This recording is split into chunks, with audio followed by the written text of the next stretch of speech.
Hello, friends. My name is Shubhri. I am a web developer and a graphics designer. I love to spend my whole time with designing and programming.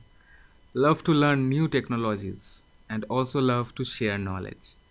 Personally, I just love to listen music, soft music, and playing chess is my hobby.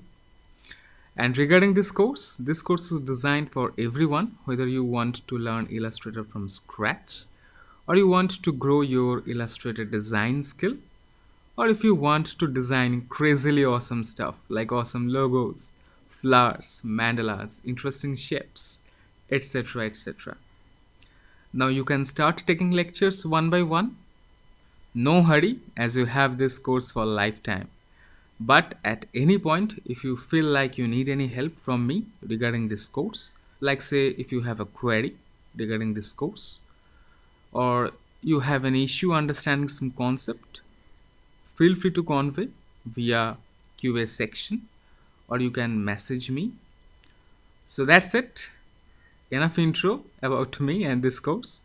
Hopefully, you will enjoy the course, and I can guarantee that after completing this course, you will gain enough skill and confidence in yourself that you will feel like you are the king in this Illustrator world. Yes, friend.